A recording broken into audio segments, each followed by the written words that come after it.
15 सितंबर 2021 एक ऐसा उथल पुथल लेकर आता है अमेरिका, यूके और ऑस्ट्रेलिया, जिससे बहुत नाराज हो जाता है फ्रांस। और ये था उथल पुथल जिसका नाम था ऑकूस।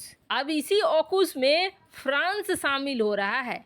क्या भारत भी शामिल होगा? जानेंगे क्या है मामला। तो वहीं दूसरी तरफ पाकिस्तान की नींद उड़ा दी भारत ने। भारतीय रॉ ने अब सऊदी अरब के साथ मिलकर ऐसा क्या किया है? क्या रॉ सऊदी में तख्ता पलट से बचाएगा सऊदी को, या फिर कोई और मामला है? जानेंगे जियोपॉलिटिक्स में क्या कुछ चल रहा है। आइए जानते हैं इन खबरों को विस्तार से। आपको याद होगा 2021 का 15 सितंबर, ये एक ऐसा समय था जब फ्रांस के राष्ट्रपति बहुत नाराज थे, बहुत गुस्से में आ गए थे और गुस्से में आकर अमेरिका को यहाँ तक कह दिया था कि अमेरिका को दोस्ती निभाना नहीं आता है, दोस्तों के पीठ पर छुरा घोंपता है अमेरिका।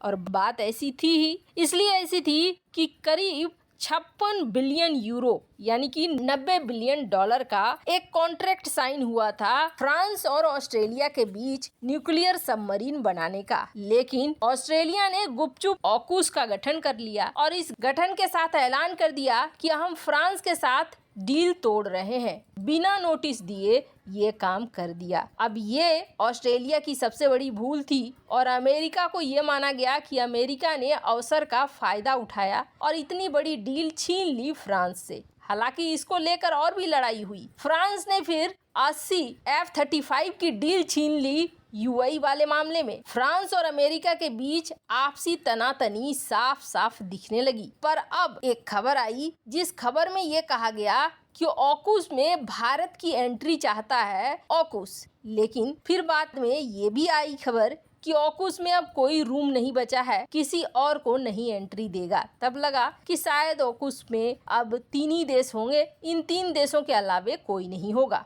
तीनों देशों की बैठक भी हुई और ऐलान भी हो गया। ये जो फोटो देख रहे हैं आप, ये उसी ऐलान का है जिसमें सबमरीन देने की घोषणा कर दी गई। पर अब अचानक से ये खबर आ रही है, जब ये कहा गया कि कोई रूम नहीं है, तो फिर फ्रांस की एंट्री हो रही है इस ऑकूस में। ऑकूस को लेकर फ्रांस अब इसमें शामिल होने की बात कही जा रही है। कहा जा रहा है कि जो न्यूक्लियर सबमरीन देने हैं ऑस्ट्रेलिया को, अब उसमें भागीदारी मिलेगी फ्रांस को भी। फ्रांस भी इस संगठन का हिस्सा होगा। फ्रांस से बातचीत चल रही है, लेकिन फ्रांस ने अभी तक इस चीज का आधिकारिक खुलासा नहीं किया है।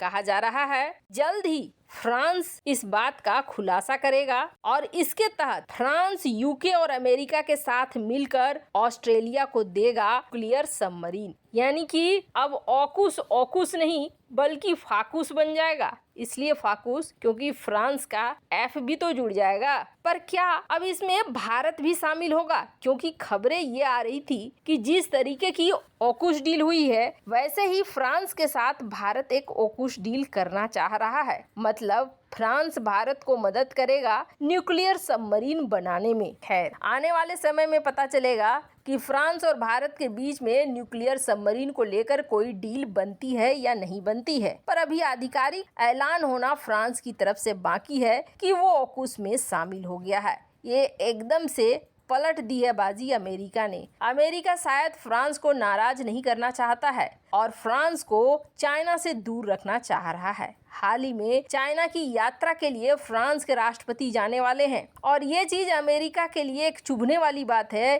कि अमेरिका का एक साथी अब चाइना की तरफ मुड़ रहा है। और न सिर्फ इतना हुआ, बल्कि फ्रांस ने चाइना के साथ अपनी एक डील भी सेटल की, जो युआन में सेटल की, जो डॉलर को एक बड़ी चुनौती थी। अमेरिका को ये समझ में आने लगा कि अब फ्रांस उसके हाथ से निकलकर जा रहा है। कहा जा रहा है ऑकूस में फ्रांस को शामिल करने की सबसे बड़ी वजह ये है कि चाइना को लेकर अपनी डिप्लोमेसी में फ्रांस बदलाव ला रहा था और ये बदलाव अमेरिका को पसंद नहीं आ रहा था। पर हालात ऐसे हैं कि फ्रांस के ऊपर कोई एक्शन नहीं ले सकता है अमेरिका उसे साथ लेकर चलना चाह रहा है। इसलिए फ्रांस को ऑकूस में शामिल करने की बात हो रही है। खैर, जहां एक तरफ ये सब कुछ हो रहा है, कहते हैं जियोपॉलिटिक्स में न तो दोस्त होता है न दुश्मन होता है, सारे देश अपना अपना हित देखते हैं, तो वहीं दूसरी तरफ एक अलग ही कहानी हो गई है। सऊदी अरब ये एक ऐसा देश है जहां पाकिस्तानी सेना का बोलबाला है।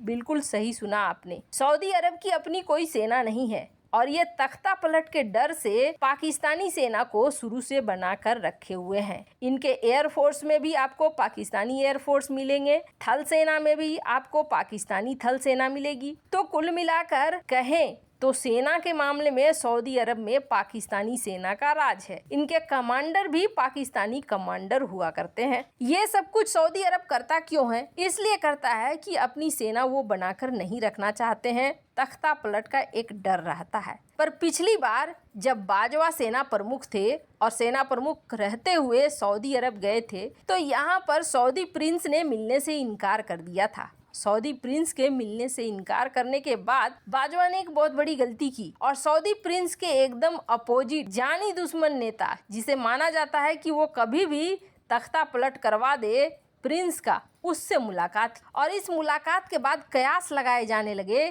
कि बाजवा ने एक तरीके से सऊदी प्रिंस को सिग्नल दिया कि अगर तुम हमारी बात नहीं मानोगे तो हम तुम्हारे यहाँ तख्ता पलट करवा देंगे, ठीक वैसे ही जैसे कि पाकिस्तान में होता है। और यहाँ पर बहुत बड़ी गलती कर दी बाजवा ने। सऊदी अरब कथित तौर पर तभी से ऑप्शन ढूंढने लगा, पाकिस्तानी सेना की काट ढूंढने लगा और तब से भारत और सऊदी अरब के बीच में बहुत ज्यादा इंगेजमेंट देखने को मिलता है, डिफेंस कोऑपरेशन भी देखने को मिल रहा है और इसका बहुत बड़ा एग्जाम्पल निकल कर सामने आया है। अब तो ऐसा ऐलान हो गया है जैसे कि अब सऊदी अरब अपनी पूरी कमान भारत को सौंपने को तैयार है। भारत के नए राजदूत सऊदी अरब पहुंचे और यहाँ पर एक नया डिस्कशन हुआ। नए डिस्कशन के बाद एक ऐलान हुआ। इस ऐलान में ये कहा गया कि सऊदी अरब अब रॉ के साथ, रॉ कौन है तो भारतीय खुफिया एजेंसी,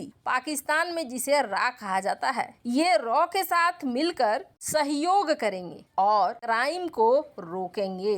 अब ये खुल्लम खुल्ला ऐलान है, इसके कई मायने लगाए जा सकते हैं। रॉ के साथ मिलकर एक तो भारत को फायदा ये होगा कि भारत के कई भगोड़े भाग जाते हैं, उन्हें पकड़ने में आसानी होगी। तो वहीं सऊदी अरब को ये समझ में बहुत अच्छे से आ गया है कि पाकिस्तानी सेना का और पाकिस्तान का तोड़ अगर किसी के पास है तो वो भारत और भारतीय खुफिया एजेंसी के पास है। जो पाकिस्तानी सेना सऊदी अरब में मौजूद है, उन्हें बिल्कुल भी अच्छा नहीं लगेगा कि ये कोऑपरेशन रॉ के साथ सऊदी अरब ने करनी शुरू कर दी है। खैर, मिडिल ईस्ट में भारत ने बहुत ही अच्छा वाला ये मूव चला है। वैसे इस मामले में आपकी क्या राय है, कमेंट कर जरूर बताएं।